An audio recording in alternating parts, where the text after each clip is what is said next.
Selamat datang di channel Dengarkan Buku.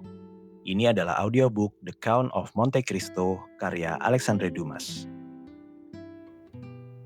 Bab 93, Valentine. Tak sukar bagi kita membayangkan kemana Morel pergi setelah berpisah dari Monte Cristo. Ia berjalan perlahan menuju rumah Villefort.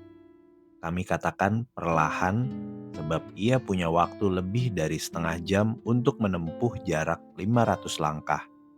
Namun ia terburu-buru meninggalkan sang Count karena ingin sendirian dengan pikirannya. Ia tahu betul waktunya, jam ketika Valentine memberi Nortier sarapan pagi, dan pasti tak akan diganggu dalam menjalankan tugas bakti ini. Nortier dan Valentine telah mengizinkannya datang 2 kali seminggu, dan kini ia memanfaatkan izin itu. Ia tiba, Valentine sudah menantinya, gelisah hingga nyaris gila. Gadis itu meraih tangannya dan segera menuntunnya ke hadapan kakeknya. Kegelisahan yang nyaris menjadi kegilaan itu muncul karena kabar petualangan Morcerf telah tersebar luas di seluruh Paris. Peristiwa di opera itu memang sudah umum diketahui. Di rumah Villefort, tak seorang pun meragukan bahwa duel pasti terjadi. Dengan naluri seorang perempuan, Valentine menduga Morel akan menjadi saksi kedua Monte Cristo. Dan karena keberanian Morel yang terkenal serta kasih sayangnya yang sangat besar pada sang Count, ia khawatir pemuda itu tak akan puas hanya memainkan peran pasif. Tak heran bila pertanyaan, penjelasan, dan jawaban mengalir dengan penuh semangat. Dan Morel bisa membaca sukacita tak terlukiskan di mata kekasihnya saat mengetahui bahwa urusan itu berakhir dengan damai. Bahkan lebih bahagia daripada yang diharapkan. Sekarang, kata Valentine sambil mengisyaratkan Morel duduk di dekat kakeknya. Sementara ia sendiri duduk di bangku kecil di dekat kaki Nortier. Mari kita bicara tentang urusan kita sendiri. Kau tahu Maximilian, dulu kakek pernah berpikir untuk meninggalkan rumah ini dan menyewa apartemen terpisah dari Monsieur de Villefort. Ya, jawab Maximilian. Aku ingat rencana itu, dan aku sangat menyetujuinya. Nah, lanjut Valentine, kau boleh setuju lagi, sebab kakek kini memikirkannya sekali lagi. Bagus, seru Maximilian. Dan tahukah kau, tanya Valentine, alasan apa yang kakek berikan untuk meninggalkan rumah ini? Nortier menatap Valentine tajam, seolah memerintahkannya diam. Namun ia tak menyadarinya. Seluruh perhatiannya, pandangannya, matanya, senyumnya, tertuju hanya pada Morel. Oh, apapun alasan Monsieur Nortier, jawab Morel. Aku yakin itu pasti alasan yang baik. Bahkan sangat baik, kata Valentine. Ia berdalih bahwa udara di Faubourg Saint-Honor buruk untuk kesehatanku. Benarkah? Tanya Morel. Mungkin Monsieur Nortier benar. Selama 2 minggu terakhir ini kau memang tampak tak sehat. Tidak terlalu, jawab Valentine. Dan kakek kini menjadi dokterku. Aku sangat percaya padanya, sebab ia tahu segalanya. Jadi kau benar-benar menderita? Tanya Morel cepat. Oh, jangan sebut itu penderitaan. Aku hanya merasa tidak enak badan. Itu saja. Nafsu makanku hilang dan perutku terasa seperti sedang berusaha membiasakan diri dengan sesuatu. Nortier tak melewatkan sepatah pun dari kata-kata Valentine. Lalu pengobatan apa yang kau jalani untuk keluhan aneh ini? Sangat sederhana, jawab Valentine. Setiap pagi aku menelan 1 sendok campuran yang disiapkan untuk kakek. Awalnya hanya 1 sendok, kini sudah 4. Kakek bilang itu obat mujarab. Valentine tersenyum, namun jelas sekali ia menderita. Dengan penuh khawatir, Morel memandangnya. Ia memang cantik, tapi pucatnya semakin pekat. Matanya justru bersinar lebih terang dari biasanya. Sementara tangannya, yang biasanya putih seperti mutiara, kini lebih menyerupai lilin yang mulai menguning dimakan waktu. Dari wajah Valentine, pandangan Morel beralih ke Nortier. Sang kakek memperhatikan cucunya dengan minat yang dalam dan aneh, terserap oleh kasih sayang, dan seperti Morel, ia juga mengamati tanda-tanda penderitaan batin yang hampir tak terlihat oleh orang awam, dan hanya bisa dibaca oleh seorang kakek yang waspada dan seorang kekasih yang setia. Tapi, kata Morel, bukankah campuran itu yang kini kau minum 4 sendok disiapkan khusus untuk Monsieur Nortier? Aku tahu rasanya sangat pahit, jawab Valentine. Bahkan segala sesuatu yang kuminum sesudahnya terasa pahit pula. Nortier menatap cucunya dengan penuh tanya. Iya kakek, kata Valentine. Benar, tadi sebelum turun menemuimu, aku minum segelas air gula. Tapi kutinggalkan separuhnya karena rasanya ternyata pahit. Wajah Nortier langsung memucat, lalu ia memberi isyarat ingin bicara. Valentine bangkit untuk mengambil kamus. Nortier memandangnya dengan cemas yang nyata. Darah memang sudah mulai naik ke kepala gadis muda itu. Pipinya memerah. Oh, serunya tanpa kehilangan keceriaannya. Aneh sekali, penglihatanku kabur. Apa sinar matahari menyilaukanku? Ia bersandar pada jendela. Matahari tak bersinar, kata Morel. Lebih khawatir melihat ekspresi Nortier daripada ketidaksukaan Valentine. Ia bergegas mendekatinya. Gadis itu tersenyum.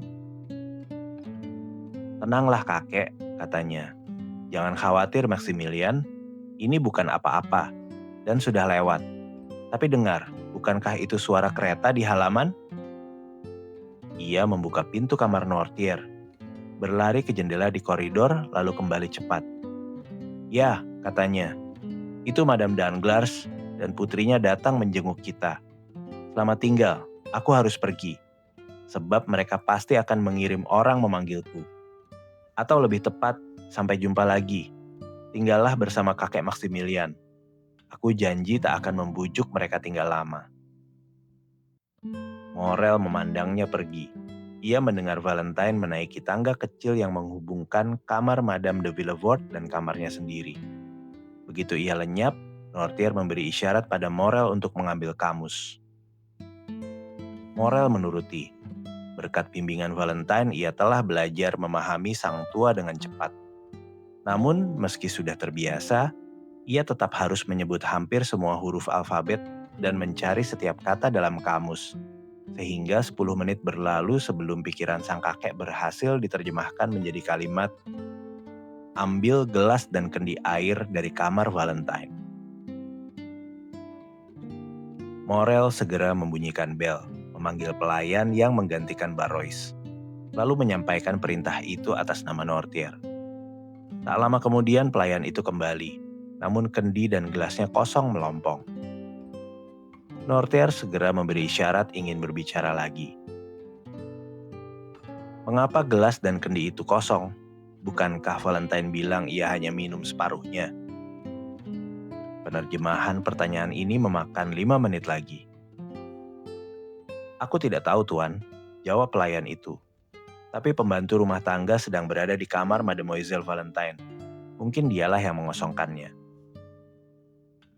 Tanyakan padanya, kata Morel.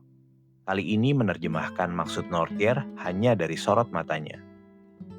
Pelayan itu pergi dan kembali segera.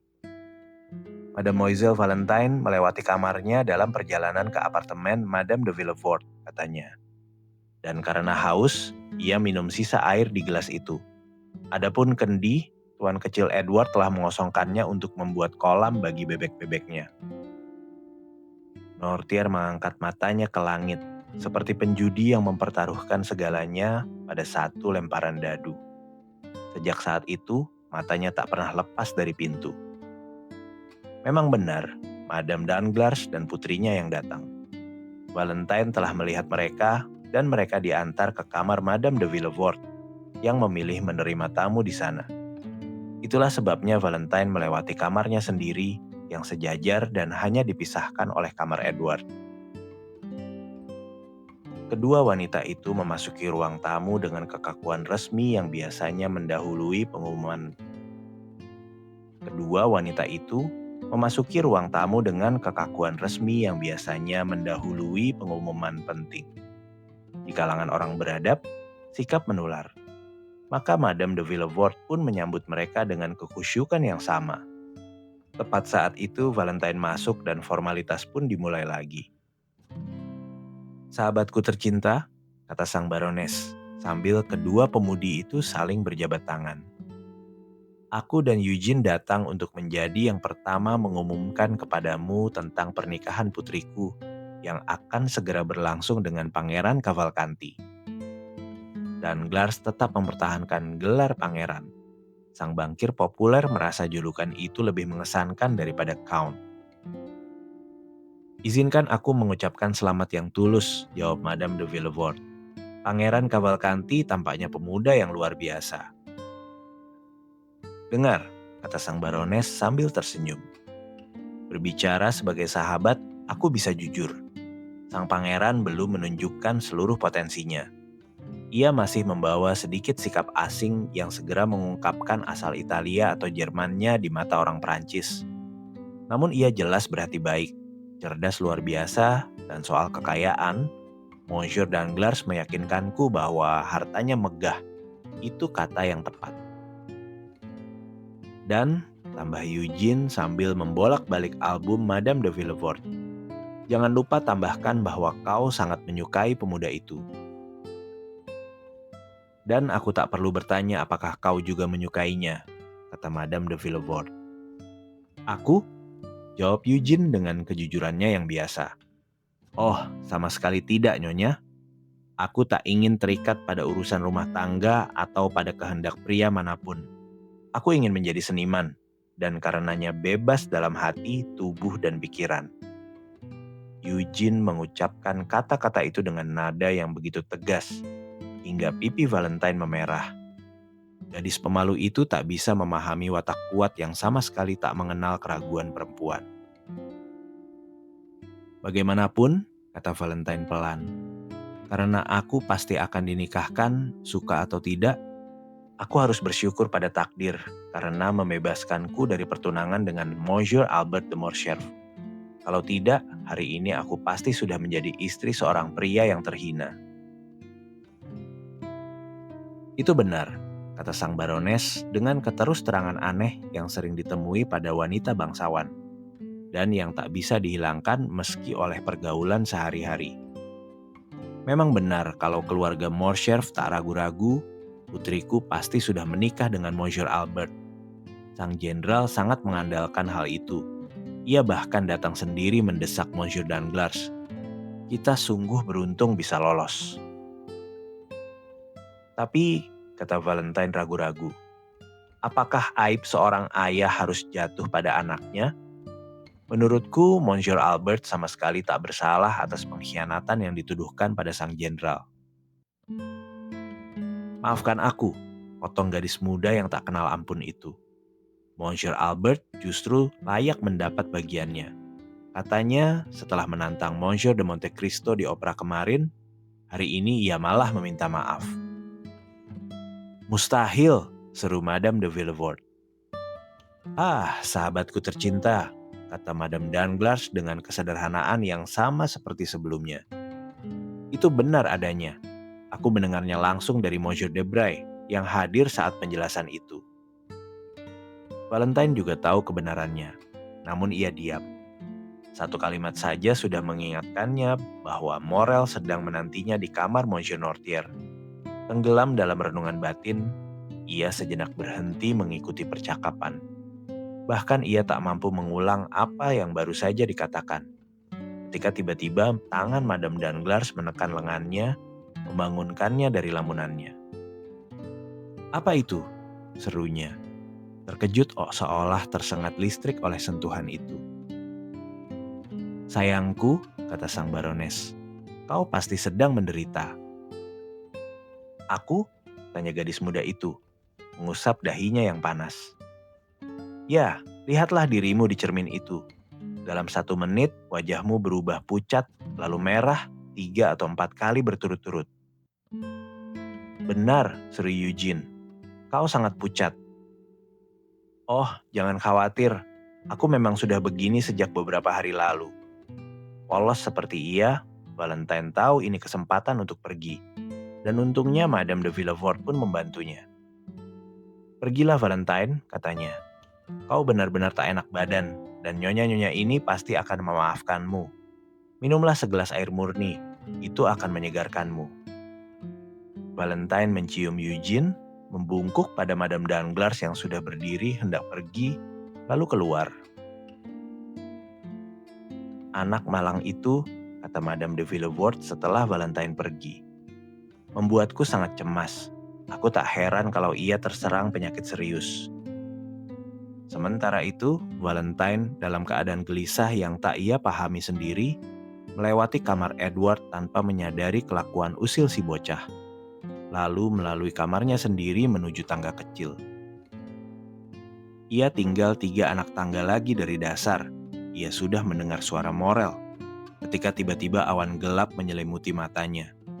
Kakinya yang kaku meleset, tangannya tak mampu menggenggam pegangan, dan tubuhnya terhempas ke dinding lalu jatuh terguling ke lantai. Morel melompat ke pintu, membukanya dan menemukan Valentine terbaring di dasar tangga. Secepat kilat, ia mengangkatnya dan menidurkannya di kursi. Valentine membuka matanya. Oh, betapa cerobohnya aku, katanya dengan suara lirih namun cepat. Aku lupa jalan. Aku lupa masih ada 3 anak tangga lagi sebelum lantai datar. Kau terluka mungkin, kata Morel. Apa yang bisa kulakukan untukmu, Valentine? Valentine menoleh dan melihat teror paling dalam terlukis di mata Nortier. Jangan khawatir kakek sayang, katanya sambil berusaha tersenyum.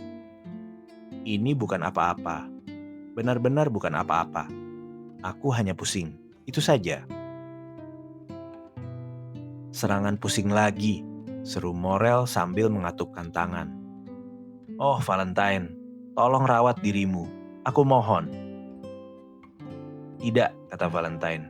Sudah lewat. Sekarang dengar kabar baik. Eugene akan menikah dalam seminggu. Dan 3 hari lagi akan diadakan pesta pertunangan besar. Kita semua diundang. Ayahku, Madame de Villefort, dan aku. Setidaknya begitu yang kudengar. Kapan giliran kita membicarakan hal-hal seperti itu? Oh Valentine, kau yang punya pengaruh besar atas kakekmu, cobalah buat ia menjawab segera.